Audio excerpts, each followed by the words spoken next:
My name is Himlata Sharma और स्वागत है आपका इस यूट्यूब चैनल जिसका नाम है ज्ञान अपर।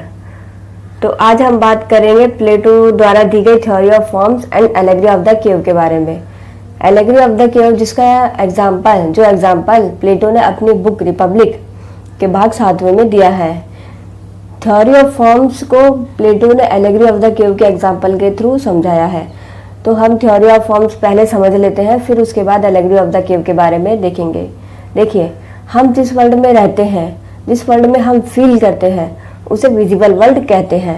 इसे प्लेटो ने वर्ल्ड ऑफ अपीयरेंस भी कहा है।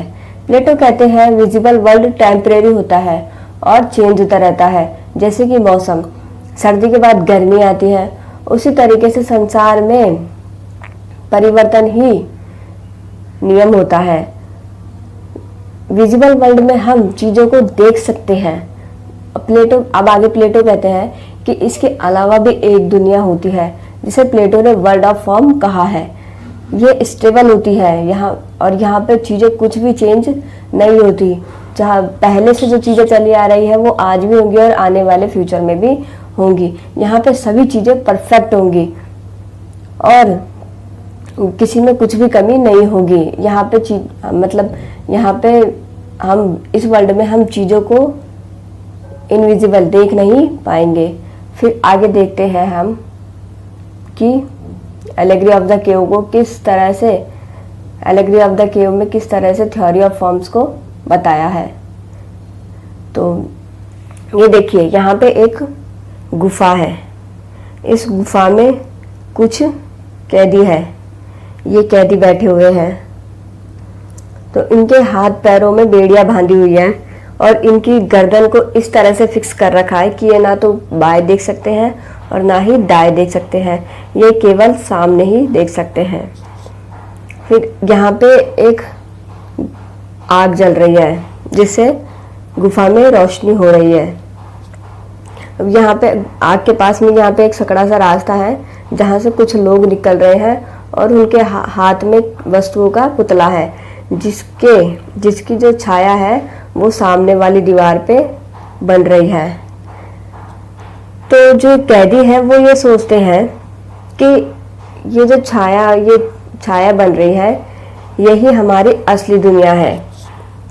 उन्हें नहीं पता कि वास्तविक दुनिया क्या है और वे यही सी दुनिया को अपनी दुनिया मानते हैं। अब इसके बाद जो इनमें से एक जो कैदी है उसकी बेड़ियां खोल दी जाती है और उसे बाहर लेके आया जाता है। तो पहले तो वो धीरे धीरे आता है, पहले वो रेंग रेंग के चलता है, फिर आता है। फिर वो जैसे ऊपर आता है फिर वो देखता है, यहाँ पे आके एकदम शॉक्ड हो जाता है कि यहाँ पे सूरज की रोशनी पड़ रही है और उससे परछाई हो रही है। फिर उसे समझ में आता है कि जो हमने गुफा में जो चित्र देखे थे वो सब वास्तविक नहीं थे। वास्तविक जो है संसार वो बाहर है। इस तरह से इसे धीरे धीरे समझ में आता है और फिर इसे आज़ाद रहने की आदत हो जाती है। फिर ये सोचता है कि मुझे ये बात अपने जो कैदी हैं, जो अपने साथी हैं, उन्हें बताना चाहिए। तो इस तरह से वो दोबारा अंदर आता है और वो अपने साथियों को बताता है, लेकिन उसके साथी इस बात को नहीं मानते, लेकिन वो हमेशा ऐसा बोलता रहता है। तो फिर एक दिन ऐसा आता है जब जो कैदी होते हैं वो इसे मार देते हैं। तो इस तरह से प्लेटो ने जो ये आदमी है जो ये बाहर गया था उसकी तुलना प्लेटो ने सुकरात से की है। प्लेटो कहते हैं कि सुकरात के साथ भी इसी तरह से हुआ। जो ये है बाहर गया था, बाहर जाने के बाद इसे ज्ञान हो गया। तो इसे ज्ञान होने के प्लेटो कहते हैं कि ये ज्ञान केवल एक फिलोसोफर को ही हो सकता है। इसके लिए प्लेटो ने एक एजुकेशन सिस्टम की कल्पना की है।